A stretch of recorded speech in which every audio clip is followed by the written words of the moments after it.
Gemini thinks while talking. It's not that they say the first thing that comes to mind without a filter.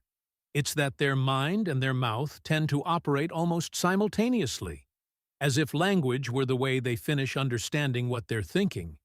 It's the third sign of the zodiac, and there's something about that number that defines it well. It's not the first to act or the second to build. It's the one that observes, connects, and puts into words what's happening around it. Gemini belongs to the air element and has a mutable modality, which in simple terms means its nature is mental, relational, and adaptable. Air has no fixed shape. It flows, it moves, it fills whatever space it finds. And mutable speaks to an energy that knows how to change, adjust, and find new angles when the first one isn't enough. In everyday life, that translates to someone who can be in the middle of a conversation, sense what's missing, shift direction, and keep going without feeling threatened by the movement. For Gemini, change is rarely the problem. Sometimes it's exactly what they need to feel alive. Their ruling planet is Mercury, the planet of communication, thought, language, and the exchange of information. In mythology, Mercury was the messenger of the gods, the only one who could move freely between different worlds.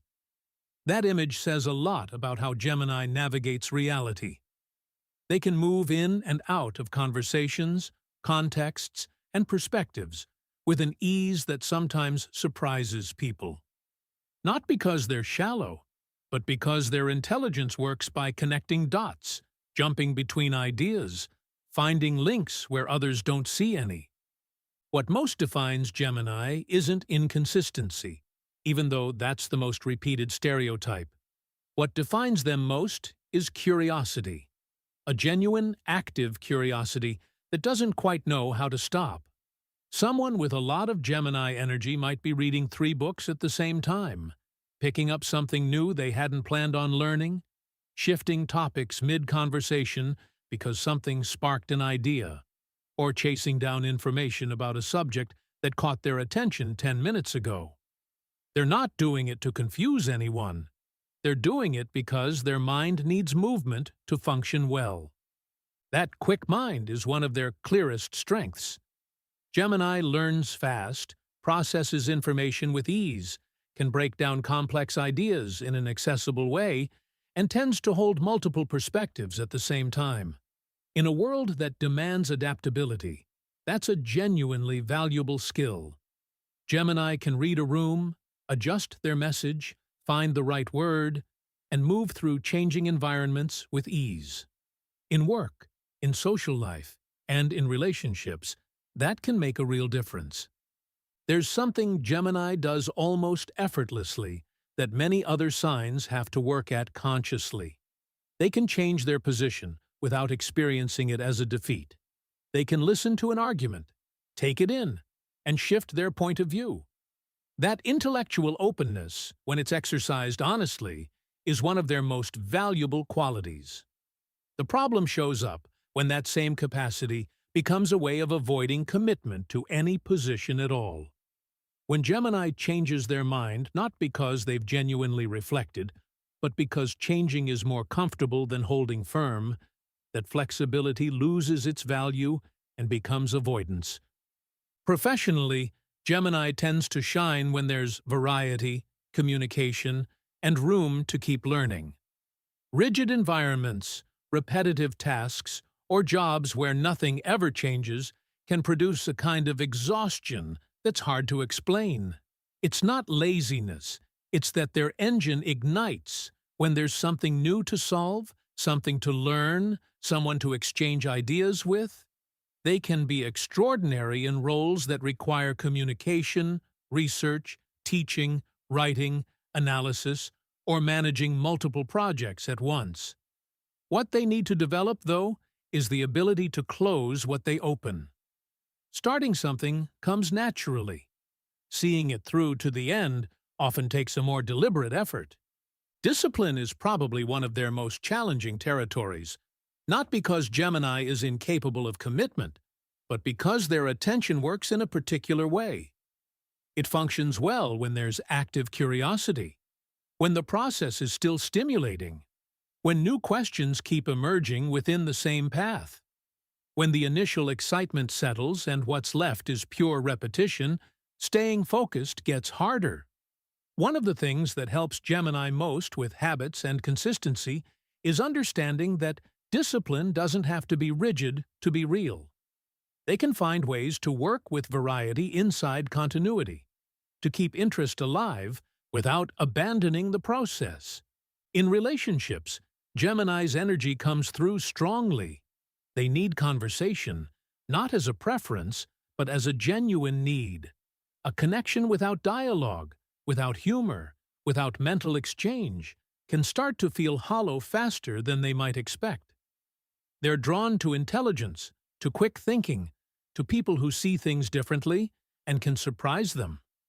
When they find that in someone, they can become an extraordinarily generous, curious, and present partner.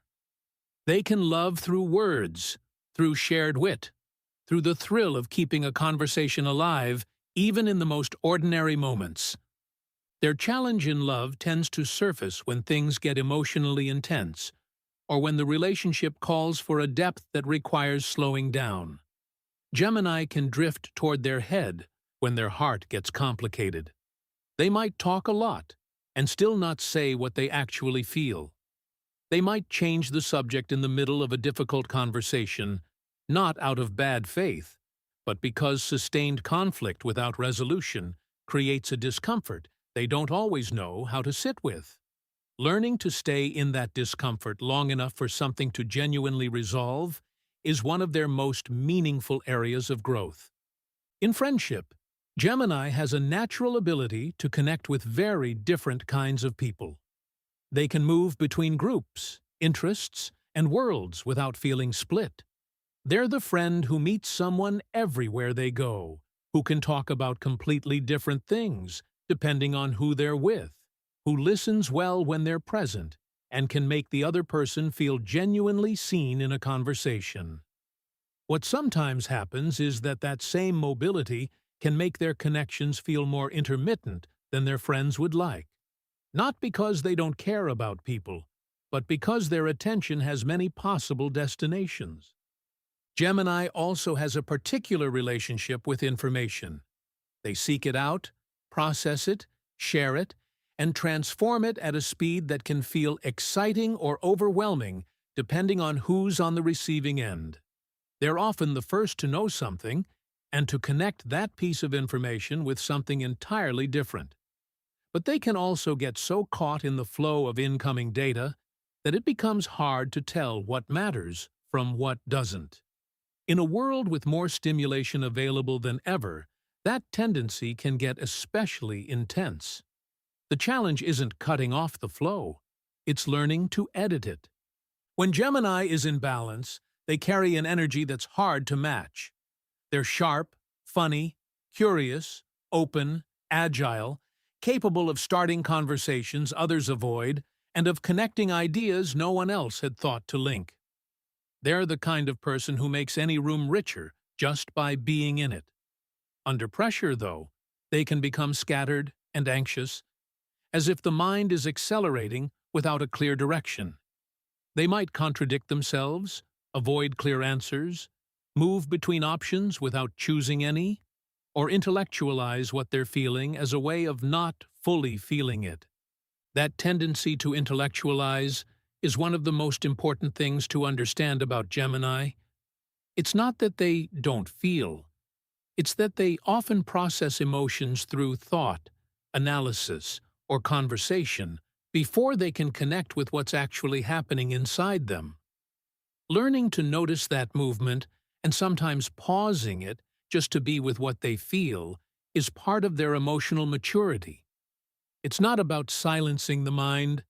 It's about giving emotions the space they deserve before turning them into analysis. It's also worth looking at how Gemini makes decisions. They can explore every option with enthusiasm, build arguments for and against each one, and still find themselves frozen at the moment of choosing. Not because they lack judgment, but because deciding means closing off possibilities. Over time, Gemini learns that choosing isn't about losing what they don't pick. It's about committing to what they do. And that commitment, far from limiting their freedom, is actually what allows them to build something real with it. Gemini's energy carries a reminder that questions matter as much as answers, that shifting perspective isn't weakness, that curiosity is its own kind of intelligence, and that honest conversation can build things silence alone never could. But Gemini also learns, with time, that not every answer appears by moving faster, that some things only come into focus when you stop, that words carry more weight when there's also real listening behind them, and that choosing, even when it closes other doors, is its own form of freedom.